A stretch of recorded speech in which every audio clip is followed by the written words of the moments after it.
चलिए, हमारे साथ हमारे खास मेहमान जुड़ चुके हैं और जाहिर सी बात है सबसे पहले हम उनका स्वागत कर लेते हैं इस चर्चा में। सबसे पहले हम स्वागत करना चाहेंगे नेता कांग्रेस हैं लालू कनौजिया जी। हमारे डिबेट में पहली बार आप आए हैं, आपका बहुत बहुत स्वागत है। प्रवक्ता समाजवादी पार्टी हमारे साथ मौजूद हैं यश भारतीय जी, आपका भी बहुत बहुत स्वागत है इस गंभीर चर्चा में। राघवेंद्र सिंह जी भारतीय जनता पार्टी के प्रवक्ता हैं और इस चर्चा में हमारे साथ अगले 1 घंटे तक बने रहेंगे। राजनीतिक विश्लेषक के तौर पर विनय तिवारी जी हमारे साथ हैं, जिनके जरिए हम चर्चा को आगे बढ़ाने की कोशिश करेंगे। सबसे पहले विनय जी, इसमें कोई दो राय नहीं है कि 14 अगस्त एक ऐसा दिन था, काला अध्याय था, विभाजन का दंश झेल रहा था देश, इसमें कोई दो राय नहीं है। लेकिन उस वक्त समाधान भी कुछ नज़र नहीं आ रहा था। जिस तरह से जिन्ना साहब की हठधर्मिता थी, महात्मा गांधी अनशन पर बैठे हुए थे, लेकिन कोई मानने को तैयार नहीं हुआ और हमारा भारत जो है विभाजित हो गया। आज मुख्यमंत्री योगी आदित्यनाथ को मैं सुन रहा था, उन्होंने साफ तौर पर कहा कि जो 1947 में देश विभाजन के वक्त हुआ था वही बांग्लादेश में मंजर अभी भी देखने को मिल रहा है। भाई, इसके क्या हैं सियासी मायने, और क्या वाकई ये जो विभाजन विभीषिका स्मृति दिवस है इसका कोई औचित्य है अथवा नहीं?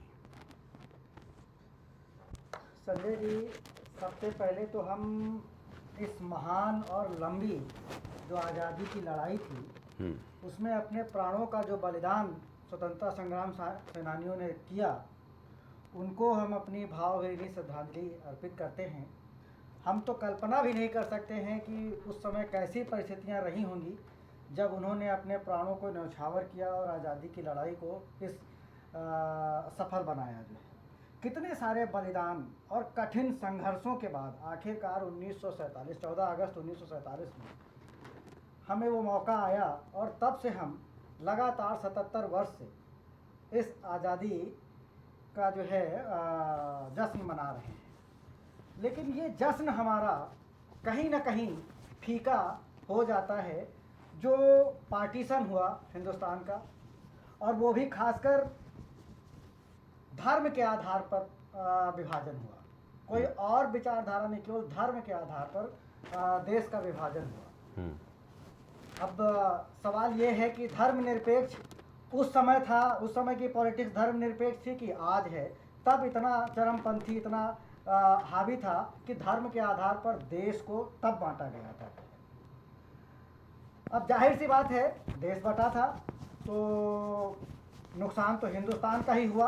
अब किसी की भी हठधर्मिता रही हो, ये भी एक प्रश्न तो उचित नहीं है कि किसी एक व्यक्ति की जिद के वजह से भारत के 2 टुकड़े हो जाएं।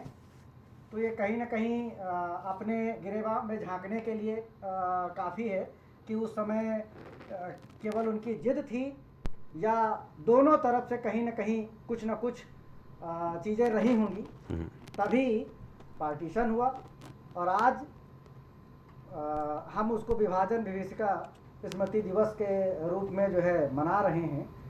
अब मुद्दा अगर कांग्रेस के तरफ से अगर ये है कि गड़े मुर्दे नहीं उठाने चाहिए, ऐसा नहीं है। ये हमारा इतिहास है।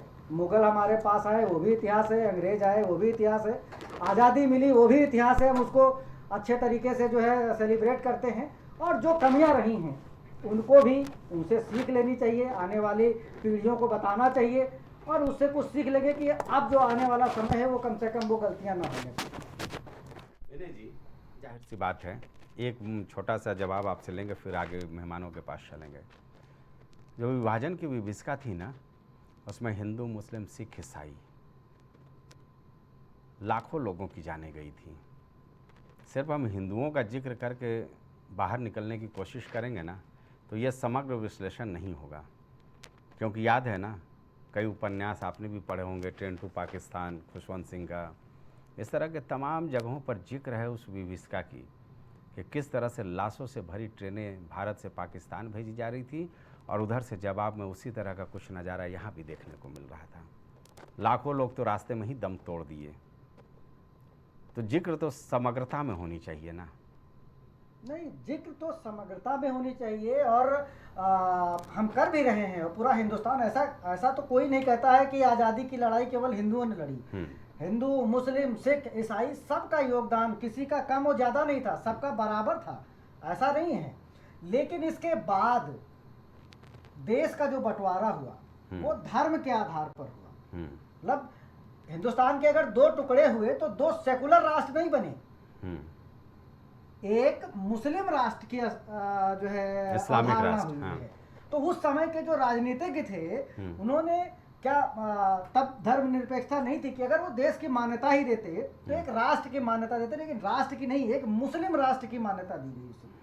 मतलब धर्म के आधार पर देश का बंटवारा ये कहीं न कहीं एक अनुचित था।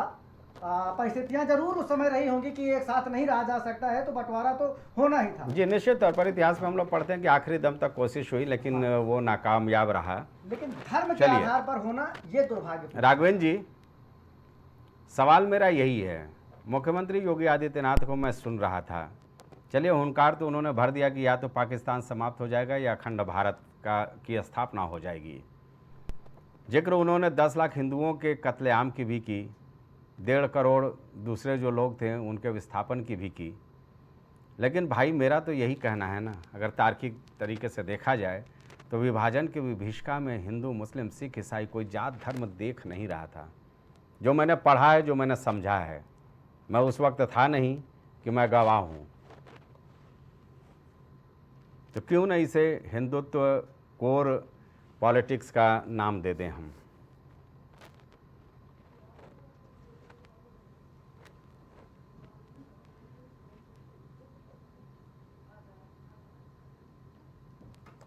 राघवेंद्र जी की आवाज़ ठीक की जाए। आवाज आ रही है? जी बोलें। हम ये कह रहे हैं, जब देश हमारा आजाद हुआ वहां पर उस समय जो राजनीतिक शक्तियां थी, जो राजनीतिक लोग थे, उनमें हमें लगता है या लगता नहीं, वास्तविकता ये है कि दृढ़ इच्छा शक्ति की कमी थी। अगर वो ईमानदारी से देश को स्वतंत्र कराते, ईमानदारी से देश में स्वतंत्रता की बात करते, तो हमें लग रहा बंटवारा नहीं होता। उस समय के राजनेता देश में प्रधानमंत्री बनने के लिए ज्यादा लालायत थे, बशर्ते बंटवारे को लेकर के। एक तरफ जहां 10 लाख लोगों की हत्याएं हो रही थी, करोड़ों लोग बेघर हो रहे थे, सामूहिक बलात्कार हो रहा था, लोग घर छोड़ रहे थे, दूसरी तरफ अपनी खुशियां कुछ लोग मना रहे थे। ये कहाँ का न्याय है भाई? दूसरी बात, अगर धर्म के आधार पर बंटवारा ही हुआ होता तो ईमानदारी से बंटवारा होना चाहिए था। आबादी के हिसाब से बंटवारा हुआ था संजय जी, कितने परसेंट मुस्लिम है तो उनको देश दे दिया जाए, तो फिर वहां पर भी बेईमानी की गई थी। और ये इतिहास अगर हम पढ़ाना चाहते हैं, देश की आबादी को ये इतिहास बताना चाहते हैं कि हम लोग लाशों के ढेर पर देश का बंटवारा हुआ था, हमें आजादी लाशों की ढेर पर मिली हुई है, इसको हम लोग जो है उस तरीके से ना लें जिस तरीके से मुस्लिम तुष्टीकरण के चलते, सीधे सीधे मैं बताना चाहता हूं, मुस्लिम तुष्टीकरण के चलते देश का बंटवारा हुआ था। उस समय की राजनीतिक परिस्थितियां भी वही थी। लेकिन आज की तारीख में हमारा देश जो है लगभग उसी कगार पर आकर दोबारा खड़ा हो गया है। आज की तारीख में जो जिस तरीके से मुस्लिम तुष्टीकरण किया जा रहा है, देश के संसाधनों पर पहला हक मुसलमानों का है, ये देश का प्रधानमंत्री बोलता है, ये कोई साधारण बात है क्या? संजय जी, एक बात और मैं बताना चाहता हूँ, बांग्लादेश में घटनाक्रम हो रहा है, लाखों हिंदुओं की हत्याएं हो रही हैं, बौद्धों की हत्याएं हो रही हैं, सिखों की, इस्लाम मुस्लिम छोड़ करके जितने भी लोग हैं सबकी हत्याएं हो रही हैं। मैं ये पूछना चाहता हूँ, राहुल गांधी का एक भी ट्वीट आया? अगर देश में एक भी कोई घटनाक्रम हो जाता है तो राहुल गांधी, प्रियंका गांधी, सोनिया गांधी, अखिलेश यादव, तेजस्वी यादव, ममता बनर्जी के ट्वीट भर जाते हैं। पश्चिम आज की तारीख में जो बांग्लादेश में घटनाक्रम हो रहा है उसको लेकर के सबके मुंह में नहीं जमा हुआ है। ये किसी प्रकार का घटनाक्रम उस समय हुआ करता था। 1947 में बंटवारा हुआ था। मैं ये कहना चाहता हूँ संजय जी, 1947 का बंटवारा न होता अगर ये राजनीतिक शक्तियां उस समय की थी, वो अगर ईमानदारी से शक्ति के साथ, दृढ़ इच्छा शक्ति के साथ निर्णय लेती तो न देश का बंटवारा होता, न लाखों लोगों की हत्याएं होती, न करोड़ों लोग घर से बेघर होते। राघवेंद्र जी, जहाँ तक मैंने पढ़ा है और जहाँ तक जानने की कोशिश की है, आखिरी वक्त तक इस बात का इंतज़ार होता रहा कि शायद जिन्ना मान जाएं और देश का विभाजन ना होने पाए। लेकिन हठधर्मिता इस कदर थी, माहौल लगातार ख़राब होता जा रहा था इसलिए आखिरी वक्त में ये फैसला लेना पड़ा बड़ी मजबूरी में, क्योंकि अगर कटघरे में खड़े होंगे तो महात्मा गांधी से लेकर सरदार वल्लभ भाई पटेल से लेकर तमाम लोगों को कटघरे में खड़ा करना पड़ेगा, क्योंकि इन्हीं लोगों के हाथ में देश की कमान थी। नहीं सर, नहीं, मैं ईमानदारी से कहना चाहता हूँ, कोई कटघरे में खड़े हो उसकी मुझे कोई चिंता नहीं है। वास्तविकता ये है, चर्चा तो होगी विषय को लेकर के। उसकी राजनीतिक शक्तियां ने जिस देश का बंटवारा जिस तरीके से किया, जिस तरीके से देश का विभाजन हुआ, जिस तरीके से हजारों करोड़ रुपए आज की तारीख में जो हजारों करोड़ रुपए पाकिस्तान को दे दिए गए और उसका बंटवारा हुआ, वो हमें लग रहा निंदनीय है भाई। जिस पर अगर जिन्ना के तो बदला अगर कोई और प्रधानमंत्री बन गया होता तो हमें लग रहा देश का बंटवारा नहीं होता। मैं थोड़ा और आगे बढ़ रहा हूँ। इधर जवाहरलाल नेहरू की जिद के चलते प्रधानमंत्री हम ही बनेंगे, उसको लेकर के जिस प्रकार से वो तन्मयता दिखाई उन्होंने, उसको लेकर के बंटवारे की नींव पड़ गई थी संजय जी। निश्चित तौर पर पंडित नेहरू को लेकर के सवाल तो खड़े होते हैं। यश भारतीय जी, हम कांग्रेस प्रवक्ता के पास चलेंगे, लेकिन पहले यश भारतीय जी से पूछ लेते हैं सवाल। हिंदुओं पर अत्याचार सहूलियत की सियासत क्यों नहीं माना जाए?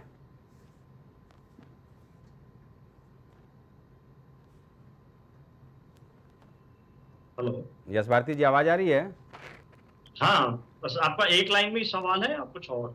नहीं, बस एक ही लाइन बहुत गंभीर है, उस पर संभवतः आप बहुत कुछ बोल लेंगे। पूरे मैं आपके सवाल का जवाब जरूर दूं।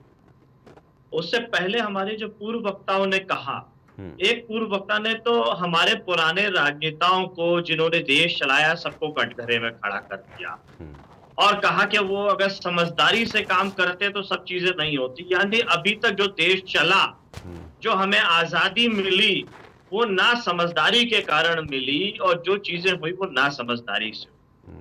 ये उनका कहना ही उनका निजी विषय है, उन्होंने अपने तरीके से कहा है, मैं इस पे कुछ कहना नहीं चाहता जी। लेकिन राजन साहब, टू नेशन थ्योरी लेके कौन आया सबसे पहले? वही सावरकर जिसको वीर बना करके भारतीय जनता पार्टी और आरएसएस घूम रही है। इस बात को क्यों भूल जाते हैं भारतीय जनता पार्टी के लोग, आरएसएस के लोग, कि सबसे पहले देश के अंदर टू नेशन थ्योरी, विभाजन की थ्योरी लेकर के कोई आया तो वो सावरकर लेकर के आए और उनका साथ दिया तो फिर जिन्ना जी ने दिया। और जिन्ना जी की मजार पे कौन जाता है? भारतीय जनता पार्टी के राष्ट्रीय अध्यक्ष रह चुके हैं, भारतीय जनता पार्टी के संस्थापक, जनसंघ के साथी लाल कृष्ण आडवाणी जी।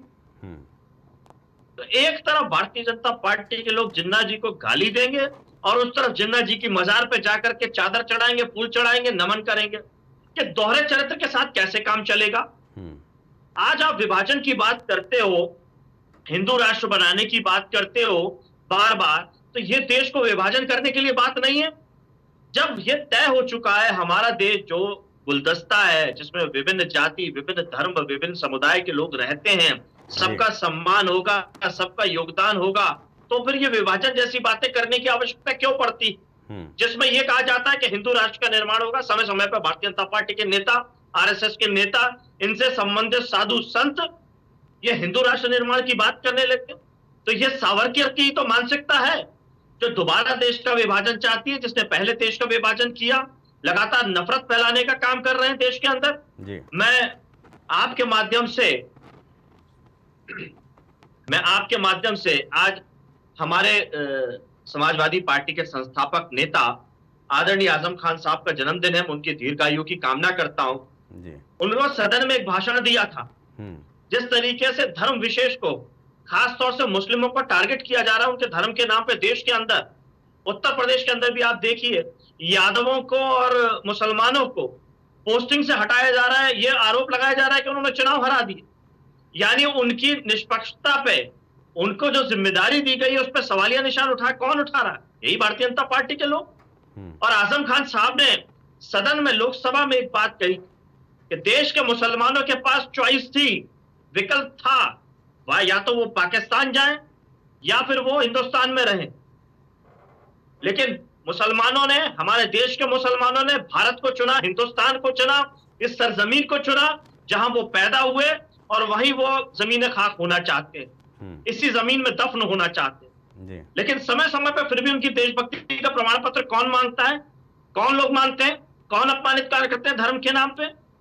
कौन हिंदू और मुस्लिम में झगड़ा लगाने का काम करते हैं? ये मानसिकता कौन सी है? क्या देश को दोबारा बंटवारे की तरफ नहीं ले जा रही हो? आज भी जब देश की आजादी की पूर्व संध्या है और उस पूर्व संध्या पे भी अगर विभाजन के विनाश काल को याद किया जा रहा है भारतीय जनता पार्टी की तरफ से, वो भारतीय जनता पार्टी जो कहती थी, वो आरएसएस जो कहती थी कि जो तिरंगे को मानने को तैयार नहीं थे, जो आरएसएस कहती थी कि तिरंगे के 3 रंग अशुभ है, आज तिरंगा यात्रा कर करके देश के सबसे बड़े देशभक्त बनने का प्रमाण पत्र चाहते हैं। देश नहीं भूल सकता इन देशद्रोहियों को, जो अंग्रेजों से पैसे लेते थे, जो जिनके दान पे, जिनके रहम पे इन्होंने जेलों से रिहाई पाई है। ये सब देश जानता है, ये सब देश देख रहा है और आने वाली पीढ़ी भी इसको देखेगी कि इसी कलंक को मिटाने के लिए हमारे पूर्वजों को जिससे भी जो गलती हुई है उसको दोबारा याद करके हमें देश को फिर से उसी आग में धकेलना चाहते हैं जिनसे सावरकर जैसे उन्हें 2 नेशन थ्योरी लाए थे। आज भारतीय जनता पार्टी के लोग और भारतीय जनता पार्टी के समर्थक वापस से 2 नेशन थ्योरी लेकर के आना चाहते हैं। हिंदू राष्ट्र निर्माण की समय समय पे बात करते हैं। जवाब ले लेते हैं राघवेंद्र जी से, फिर चलेंगे लालू के पास, लालू कनौजिया जी के पास। राघवेंद्र जी। नहीं, संजय जी इन्होंने बहुत गंभीर बात कही कि हम लोग अंग्रेजों के तलवे चाटा करते थे। वास्तविकता क्या है कांग्रेस की, मैं ये बताना चाहता हूँ। जब देश में गदर हुआ 1857 में, तो अंग्रेजों की नींव हिल गई थी। अंग्रेज परेशान हो गए थे। उन्हें लगा कि अगर इस प्रकार से चलता रहा तो वो दिन दूर नहीं है जो हमारी सत्ता जो है हमारे हाथ से चली जाएगी, हमें भारत से भागना पड़ेगा। तब 1881 में 1885 में, क्षमा करिएगा, उन्होंने कांग्रेस पार्टी की स्थापना की। ये किसी हिंदू ने नहीं की थी, एओ ह्यूम ने की थी, अंग्रेजों ने करवाई थी। वो इसलिए की गई थी कि सरकार तो काम तो ये हमारा करेंगे, लेकिन मोहर लगेगी ये भारतीयों का काम कर रहे हैं। वास्तविकता ये है। उसको लेकर के आजादी के आसपास तक ये लोग इसी प्रकार से अंग्रेजों की मदद करते रहते। वास्तविकता ये है।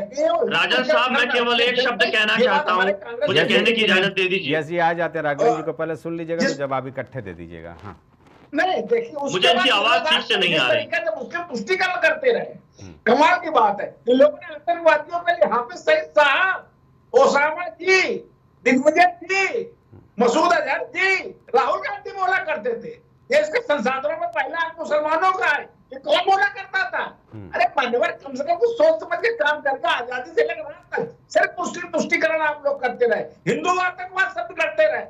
आप लोग समझौता एक्सप्रेस ब्लास्ट में एक मुसलमान गिरफ्तार भी हो गया था, फिर उसको छोड़ दिया गया था कि हिंदू आतंकवाद शब्द कर पाए। आप लोगों ने जिस तरीके से हज हाउस, वक्फ बोर्ड, मुस्लिम पर्सनल लॉ, अरे भाई मैं ये कहना चाहता हूँ, देश के जो हमारा संविधान है उसके मूल आपका क्या? मुझे जवाब देने दीजिए। क्या वो पर्सनल लॉ है क्या? एक तरफ हम लोग कहते हैं आपके सर्वधर्म समभाव, वसुधैव कुटुंबकम, दूसरी तरफ पर्सनल लॉ की बात करते हैं। अरे भाई, पर्सनल लॉ कहाँ से आ गया? जब समानता का अधिकार संविधान हमको देता है, कैसे आप लोग काम करते हैं? इसी तरीके से लोग मुस्लिम तुष्टीकरण लगातार करते हैं। राघवेंद्र जी, संजय जी, बहुत सारे आरोप आ गए और निश्चित रूप से भारत विभाजन दिवस हम लोग मनाएंगे और आगे आने वाले समय में इनकी तो काला चिट्ठा सब बताएंगे देश को। इन लोगों ने के लिए काम किया। कांग्रेस के मित्र बैठे हुए हैं। जवाहरलाल नेहरू ने पूरे स्वतंत्रता आंदोलन में एक भी लाठी खाई हो, बता दीजिए। चलिए ठीक है राघवेंद्र जी, याद रखना चाहिए ना। देखिए, मेरा ये कहना है कि चीज़ों को याद रखना चाहिए। इतिहास में ये भी दर्ज है कि पंडित जवाहरलाल नेहरू की पहली कैबिनेट बनी ना, तो डॉक्टर श्यामा प्रसाद मुखर्जी और डॉक्टर राम मनोहर लोहिया विपक्षी दल के होने के बावजूद उनके कैबिनेट का हिस्सा बने थे। ये याद रखना चाहिए। चलिए जरा हम नेता कांग्रेस यश भारती जी आते हैं। जरा आरोप, चूंकि राहुल गांधी निवेदन है मेरा, मुझे पहले जी जल्दी बोल रहे, तो कांग्रेस के ऊपर बहुत आरोप है ना, जरा जवाब ले लेंगे लालू कनौजिया जी से भी। हाँ, देखिए, भारतीय जनता पार्टी के साथी बड़ी अच्छी अच्छी बातें करने की कोशिश करते हैं, लेकिन जब इतिहास लिखा जा गया है तो इतिहास को मिटा नहीं सकते। इतिहास में बड़ा स्पष्ट है सारी चीजें। जैसे अभी ये कह रहे थे कि हिंदू आतंकवाद की बात कही है ना, हिंदू आतंकवाद शब्द इन्हीं के भारतीय जनता पार्टी के जो सांसद रहे हैं, केंद्रीय में मंत्री बनाया इन्होंने, वो जब अधिकारी थे आर के सिंह जी, जो कैबिनेट सचिव थे गृह विभाग में, उन्होंने सबसे पहले फाइल में लिखा और उन्होंने ये शब्दावली जड़ी है हिंदू आतंकवाद।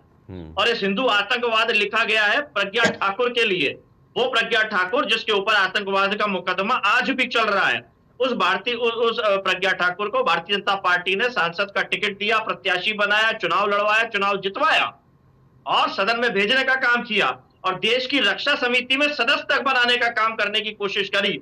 वो तो विरोध नहीं होता। तो ये जो आतंकवाद के आरोपी हों, जिनके ऊपर आरोप लगा, उनको देश की रक्षा सौदे में समिति में सदस्य तक बनाने का काम करते हैं। जिस तरीके से भारतीय जनता पार्टी के राष्ट्रीय अध्यक्ष राष्ट्रीय कार्यालय में रक्षा सौदे में दलाली करते हुए पकड़े जाते हैं, सजा पाते हैं, ये तो इनका राष्ट्र प्रेम है, ये प्रमाण देंगे।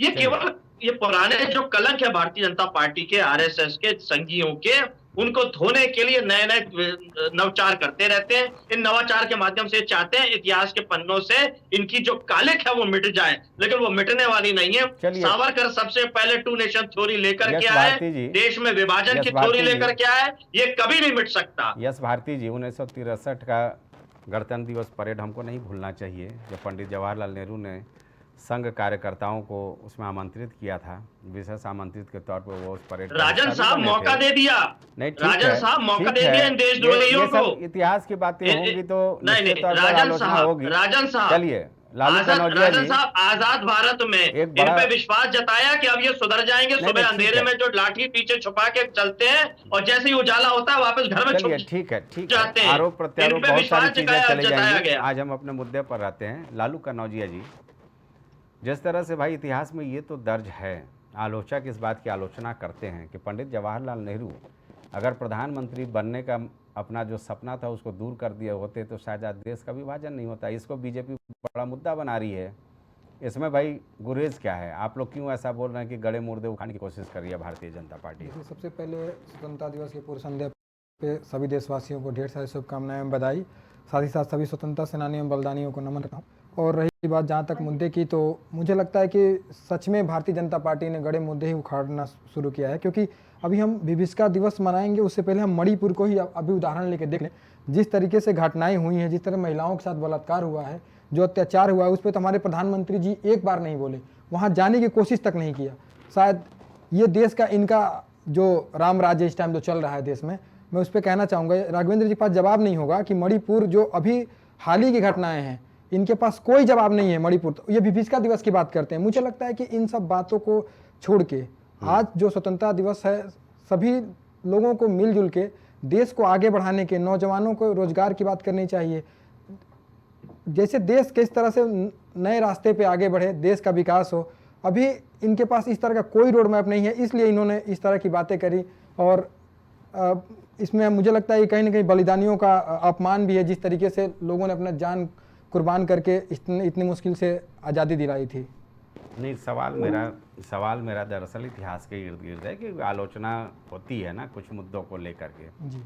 तो उन आलोचनाओं में एक आलोचना ये भी है कि पंडित जवाहरलाल नेहरू की अति महत्वाकांक्षा थी जिसे वो प्रधानमंत्री बन जाए, और उन्होंने जिन्ना को संभवतः अगर ये पद ऑफर कर दिया होता तो ये विभाजन की स्थिति नहीं आती, इसमें कोई दो राय नहीं है। और अभी जो रोड मैप था, आप देख ही रहे थे, द्रौपदी मुर्मू जी को राष्ट्रपति हैं, उनका जो संबोधन होता है देश के नाम, वो सरकार का ही एक तरह से संबोधन माना जाता है।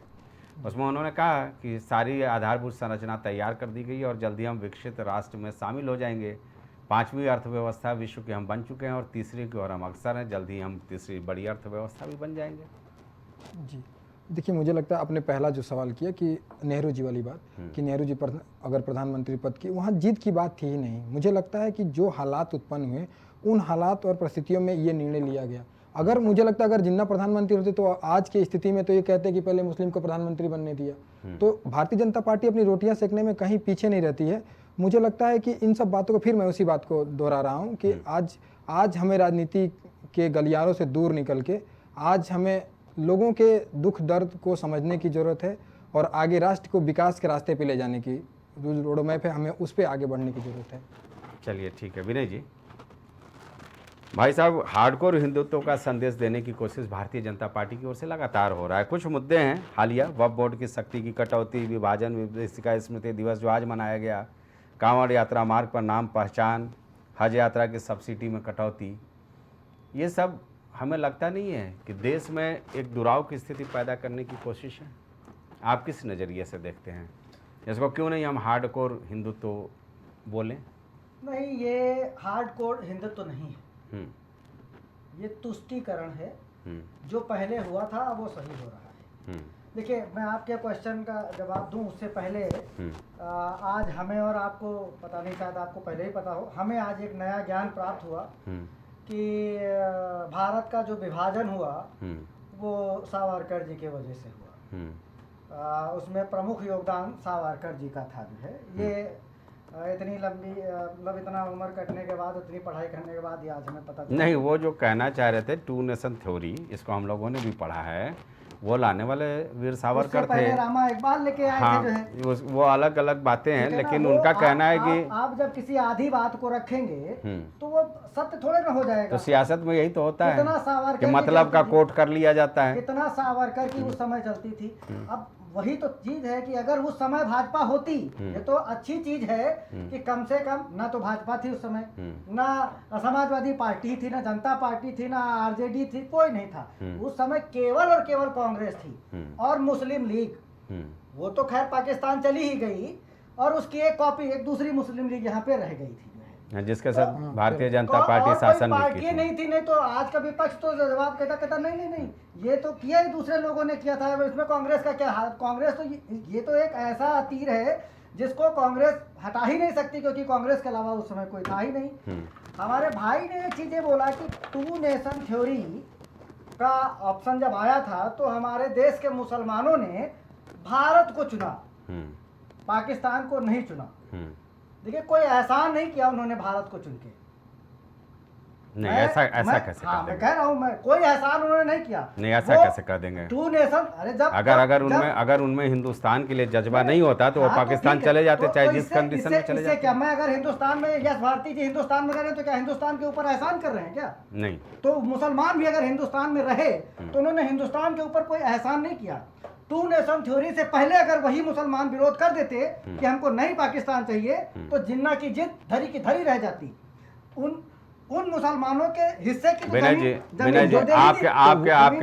आपके इस लॉजिक को मैं इसलिए काट देता हूँ ना कि कोई भी अगर मान लीजिए कि आज अमित शाह का कोई आदेश भारतीय जनता पार्टी के लिए जारी हो जाए तो एक कार्यकर्ता राघवेंद्र जी मना नहीं कर पाएंगे।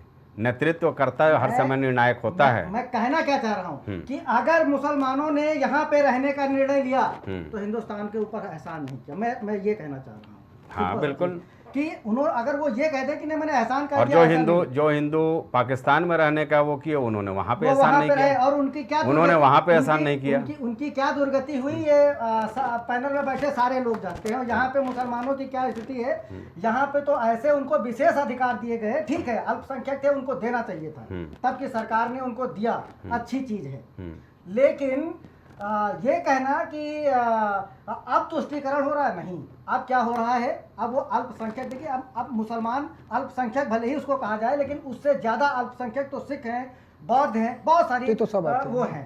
तो उनको ज्यादा वो चीज करनी चाहिए, ना कि मुसलमान अब उस स्थिति में पहुंच गया है हिंदुस्तान में कि वो अल्पसंख्यक का दर्जा भले ही उसके पास हो, लेकिन वो है नहीं अल्पसंख्यक। अब वो कंधे से कंधा मिला के हर जगह जो है हिंदुस्तान को बढ़ाने में लगा हुआ है। मैं सारे मुसलमान की बात नहीं, कुछ ऐसे भी कट्टरपंथी हैं जो कहीं ना कहीं अपनी जो है रेवड़ियाँ सेकते हैं, मैं उनकी बात नहीं कर, लेकिन ज्यादातर मुसलमान हिंदुस्तान के साथ लगा हुआ है। हाँ, वो हर उसमें है। दूसरी चीज जो अब कहा जा रहा है कि मुसलमानों के हकूक दबाए जा रहे हैं, ऐसा नहीं है।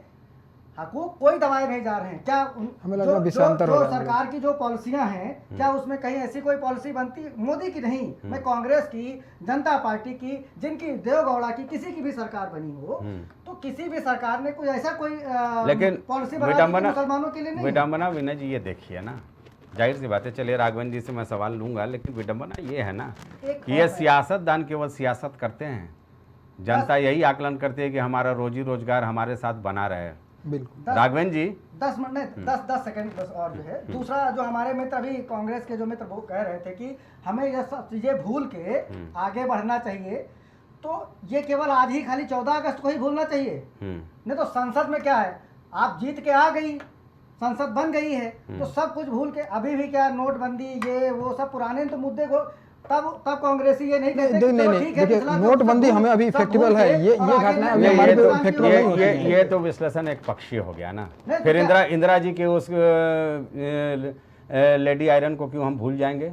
किन परिस्थितियों में नहीं, बांग्लादेश का गठन तो कर ये- दिया, तो फिर 14 ढाका तक सेना केवल 14 अगस्त भूलना है बस। नहीं 14 अगस्त भूलने की बात नहीं, आप मनाइए, सबको याद कीजिए जो भारतीय इतिहास का गौरवशाली पल रहा है। मणिपुर के अलावा कोई दूसरा मुद्दा नहीं मिलता है पूरे हिंदुस्तान में, और कोई तो महिला एक ही मुद्दा क्यों मिलता आपको, उसको क्यों नहीं ठीक कर पाए? वो एक मुद्दा नहीं था मेरे लिए, वो एक देश का इमोशन था जिसे आप लोग नहीं कदर किए। सारा इमोशन नहीं, है, सारे देश, हर महिला, देश की हर एक महिला उतनी इंपॉर्टेंट है जितनी मणिपुर की इम्पोर्टेंट महिला है, बिल्कुल इम्पोर्टेंट, लेकिन उसके साथ क्या हुआ उस पर कोई कार्रवाई नहीं, जबकि वो एक आर्मी की वाइफ थी।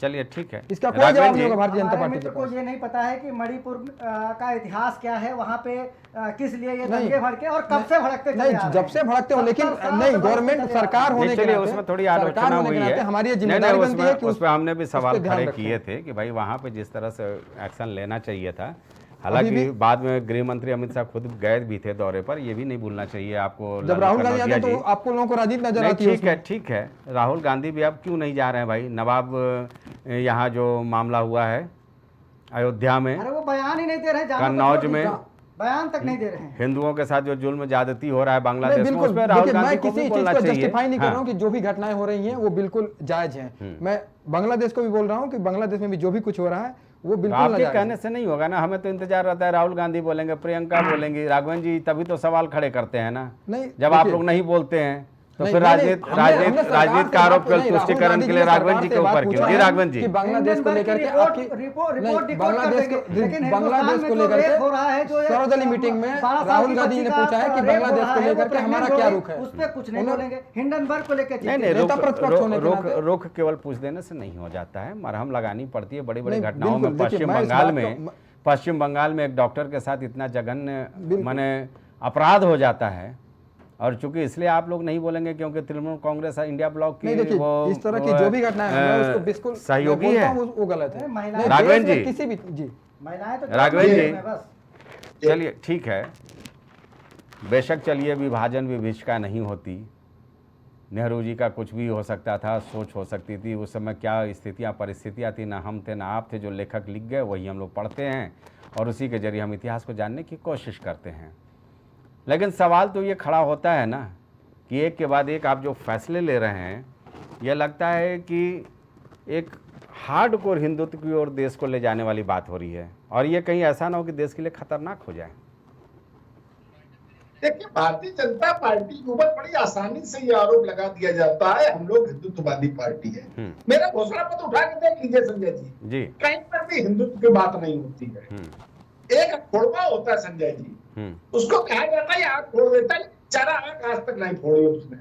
इसी तरीके से भारतीय जनता पार्टी पे आरोप बड़ी आसानी से लगा दिया जाता है कि हम लोग हिंदुत्ववादी पार्टी है, हिंदुओं की बात करती है। भाई कहाँ बात करते हैं हम लोग? चाहे केंद्रीय योजना देख लीजिए, चाहे उत्तर प्रदेश की योजना देख लीजिए, उसमें जितने % मुसलमान है उससे ज्यादा उनकी भागीदारी है। हम लोग सबका साथ, सबका विकास, सबका विश्वास को लेकर के काम करते हैं। उत्तर प्रदेश में समाजवादी पार्टी एक पार्टी है जो कहती है ये जब उत्तर प्रदेश के मुख्यमंत्री मुलायम सिंह यादव थे, चमनगंज चौराहे में कह रहे थे कि अवैध हथियार रखने के लिए मुस्लिम नौजवानों के, वो मुस्लिम तुष्टीकरण नहीं है। अभी जब अखिलेश यादव उत्तर प्रदेश के मुख्यमंत्री संजय जी थे, इलाहाबाद हाईकोर्ट चले जाते हैं आतंकवादियों को छुड़वाने के लिए, कहते हैं इनको छोड़ दीजिए, इससे हिंदू मुस्लिम सौहार्द कायम होगा। हाईकोर्ट कहती है इनको छुड़वा करके क्या मंजूरी दोगे? संजय की बात तो उन्हीं में से अधिकांश आतंकवादियों को फांसी की सजा दी जाती है। ये क्या मुस्लिम तुष्टीकरण नहीं है क्या? आपने आज आपके तमाम मुस्लिम नेता, चाहे अतीक अहमद हो, मुख्तार अंसारी के लिए गाजीपुर जेल में पक्का नाला करवा दिया कि इनको ताजी मछलियां मिल सके। गाजीपुर जेल में मुख्तार अंसारी बंद थे तो उसमें ताजी मछलियों के लिए पक्का ताला बनवा दिया था। बड़े बड़े अधिकारी उनके साथ बैडमिंटन खेलने जाते थे। अतीक अहमद ने 26 कांस्टेबल अपने घर में गिरफ्तार कर लिए थे। उनके पुलिस महकमे को पता चला इनके घर में एक सरकारी थे, जमीन दी गई, उसने बंद कर दिया सबको। बाद में मुलायम सिंह यादव ने समझौता करा करके छोड़ा और कहीं अतीक अहमद के खिलाफ FIR नहीं दर्ज की गई। ये क्या? भारतीय जनता पार्टी सबका साथ, सबका विकास, सबके विश्वास को नारे को लेकर के काम करती है। हाँ, एक बात और है, देश के संविधान की मूल अवधारणा से देखिए क्या है? देश के संविधान की समानता का अधिकार, समानता का अधिकार है कि नहीं है?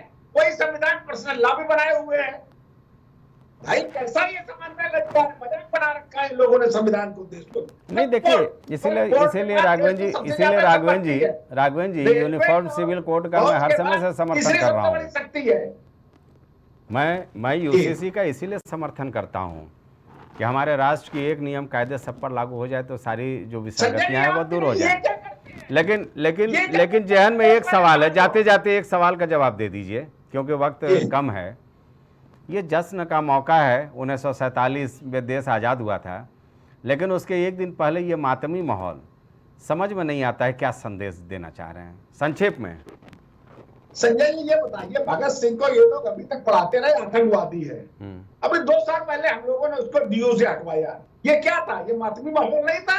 देश के क्रांतिकारी को ये लोग आतंकवादी पढ़ाते रहे हैं। इस प्रकार का इतिहास के मातमी माहौल नहीं था? देश को, जनता को जानने का अधिकार नहीं है कि देश का बंटवारा किसके ऊपर हुआ, किन परिस्थितियों में हुआ, कैसे हुआ? ये देश की जनता को जानने का पूरा अधिकार है। कांग्रेस पार्टी ने अपना इतिहास को नेहरू गांधी परिवार के आसपास पूरा रचा। चलिए ठीक है, देखिए राघवन जी तर्क आप लोगों के चाहे जो हो, नहीं राघवन जी, क्योंकि वक्त यहीं तक इजाज़त देता है, लेकिन मेरा ये मानना है कि तार्किक रूप से अगर देखा जाए ना तो देश को आगे बढ़ाने में समयबद्ध तरीके से हर किसी का योगदान रहा है। हो सकता है कुछ मुद्दों को लेकर के आलोचना हर एक सरकार की होती रही है और वो होती भी रहेगी।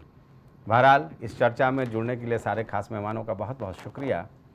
लेकिन जाहिर सी बात है, जिस तरह से आज़ादी के एक दिन पहले, जिसे हम लोग सुराजी कहते थे देसी भाषा में, और आज़ादी के एक दिन पहले विभाजन की विभीषिका को याद किया गया, यहाँ से जो संदेश गया ना वो कट्टर हिंदुत्व का संदेश देने की कोशिश हुई। बांग्लादेश और पाकिस्तान तो महज बहाजां है, लेकिन कहीं ना कहीं सियासत इसमें साफ तौर पर नज़र आती है, ऐसा मेरा मानना है। फिलहाल इस चर्चा में इतना ही। आप सबों को स्वतंत्रता दिवस की अग्रिम शुभकामनाएं। नमस्कार।